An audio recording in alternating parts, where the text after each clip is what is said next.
আমার বিয়েতে এবার ফসল ভালো হয়েছে, যাই বাড়ি থেকে কাঠিটা নিয়ে এসে ধানগুলো কাটা শুরু করি।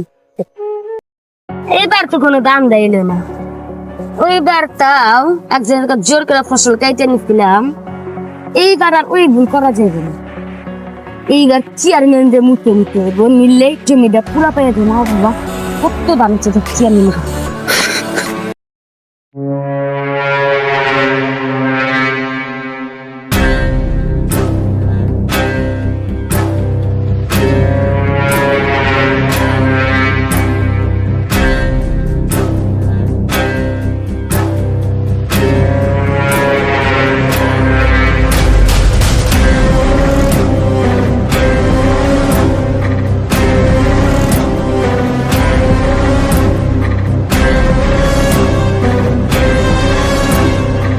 মিয়ান, জি এবার তো আমাদের ফসল ভালো হয়েছে।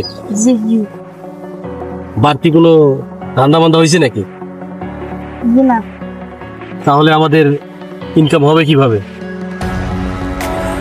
শুধু ফসল নিয়ে থাকলে তো হবে না, জি বাইরের থেকে তো কিছু আসতে হবে। জি আগামীতে আমাদের এমপি নির্বাচন করতে হবে, এদিকে একটু খেয়াল রেখো। জি। মিয়ান, চেয়ারম্যান সাহেব আসসালামু আলাইকুম। ওয়ালাইকুম আসসালাম। বসো। চেয়ারম্যান সাহেব দান্দাটা হয়ে গেছে, কিরকম? সবচেয়ে বেশি ফসল হয়েছে ওর সাথে। তাহলে কি করতে হবে? আমাদের কি আর ফসলটি কাটতে শুধু লাইতে তো। এটা কোনো ব্যাপার হইলো? চল, লোকজন নিয়ে চল। আচ্ছা চলেন আসেন। আসসালামু আলাইকুম। ওয়ালাইকুম আসসালাম। এই তোরা কাট, ফসল কাট। হ্যাঁ কাটমুই তো। তাড়াতাড়ি কাট, দেখি কে কি কয়। দ্রুত কাট। এবার আরো ফসল কেটে নিতেছেন কে? চেয়ারম্যান সাহেব আপনি তো দেখতেছেন আমার ফসল কেটে নিতেছে। এই জায়গায় যে ফসল পছন্দ হইব সে ফসলই আমার। আমার তো কাগজ দিতে দেখা লাগবে। কাগজ লাগবে না, আমার যেটা পছন্দ হবে সেটাই আমার।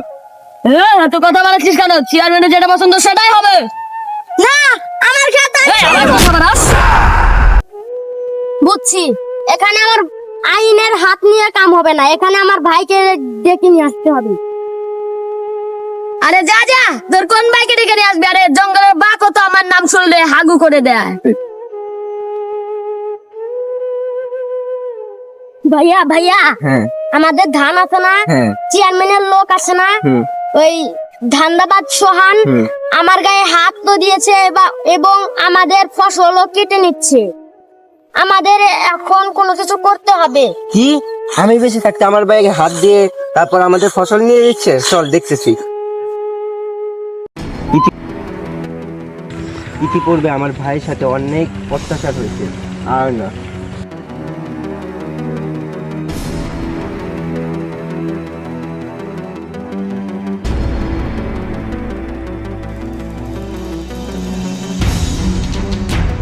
এই, এটা কার জমি? কার ধান কাটতেছ?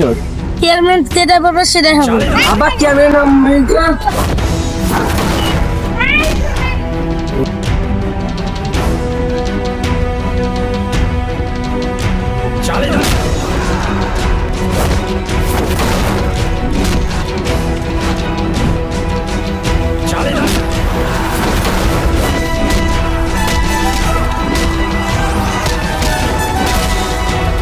আজকে সোহান ভাই নাই দেখে আমাকে হাত তুলেছি। দেখ আমি সোহান ভাইকে আনতেছি। সোহান ভাই রিফাত আমার মারছে। কি কস? রিফাত ভাই আমার মারছে। চল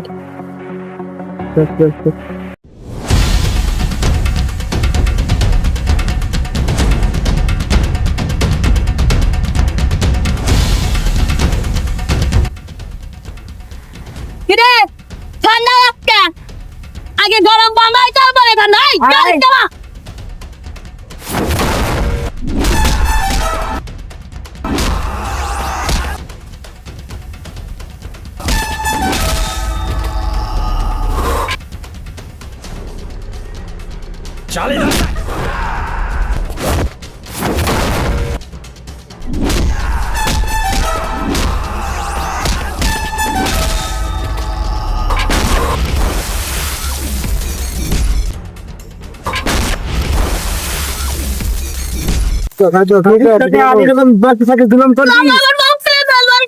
আর জুলুম করবি যা।